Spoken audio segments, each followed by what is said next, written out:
मुझे मालूम है कि आपको व्हाट्सएप पे मेरे लिए भी मैसेज आया होगा। जानते हैं हमको क्या बोलते हैं? टुकड़े टुकड़े गैंग। जब ये बोलते हैं तो खुद ये नहीं सोचते हैं कि ये अपने ही गृह मंत्री को निकम्मा बोल रहे हैं। बोलिए किसकी सरकार है देश में? भाजपा की।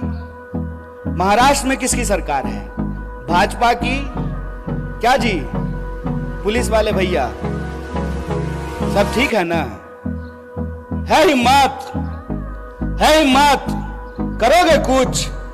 हमारा कुछ नहीं कर सकते हो क्योंकि हम तुम्हारे इलेक्शन डिपार्टमेंट से नहीं डरते हैं। मेरा कुछ नहीं कर सकते। इसीलिए खड़ा होकर के पब्लिकली पूरी की पूरी भाजपा के झूठों की जमात को चैलेंज करते हैं कि अगर हमने गलत किया है तो चौराहे पे खड़ा करके तुम मुझे गोली मार सकते हो, लेकिन अगर तुम गलत कर रहे हो तो इस बात को याद रखना कि तमाम धन दौलत और गोला बारूद के बावजूद इस देश में तुम सत्य की आवाज को नहीं झुका सकते हो। हम कसम खाते हैं, महाराष्ट्र का इस महान भूमि पे कसम खाते हैं कि कांग्रेस का एक एक कार्यकर्ता राजीव गांधी को याद करते हुए यह संकल्प लेता है कि इस देश में सद्भावना को हम बचा करके रखेंगे, तुम्हारी पूरी ताकत को परास्त करेंगे। इस बात को याद रखना है। हिम्मत, डरा लोगे? याद रखना, जिस इंसान के पास विचार की ताकत होती है, जिस दल के पास विचार का इतिहास होता है, उस दल को तुम झुका नहीं सकते। जानते हैं मोदी जी सुबह सुबह 15 अगस्त को उठ करके तैयार होकर के बढ़िया सूट वूट पहन करके बाल वाल सेट करा लिए थे। बुढ़ापे में भी जो है बाल का बहुत ध्यान रखते हैं। और वहां गए और जाते ही झूठ बोलना शुरू कर दिया।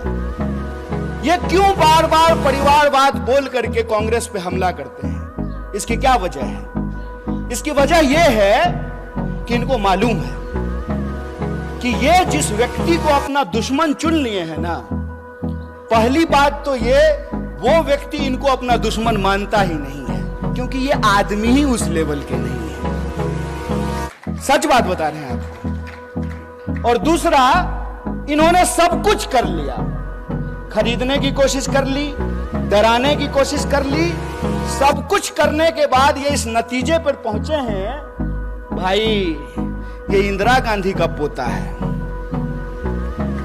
मर जाएगा, झुकेगा नहीं।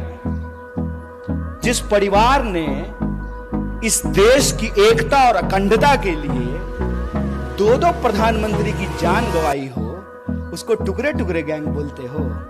अरे जब बोलते हो ना तो शर्म से तुम्हारा जुबान कट जाना चाहिए अपने आप। अगर शर्म होती ना तो ये बोलने की हिम्मत नहीं करते। नेहरू के बारे में व्हाट्सएप मैसेज फैलाते हो कि नेहरू ने इस देश को बर्बाद कर दिया। अगर नेहरू नहीं होते ना, एक इंसान को एक इंसान के वोट का अधिकार नहीं मिला होता ना, तो आपको लगता है मोदी जी इस गर्व से कहते हैं कि मेरी मां बर्तन मांजती थी, तो बर्तन मांजने वाली का बेटा देश का प्रधानमंत्री बन पाता? संभव था ये? अगर कांग्रेस 70 साल तक इस देश की जमहूरियत को बचा करके नहीं रखती, तो जयशाह का बाप तरीपार होने के बाद देश का गृह मंत्री बन पाता? खेला कर रहे हो। ये सच्चाई आज न कल इंसान के सामने आए।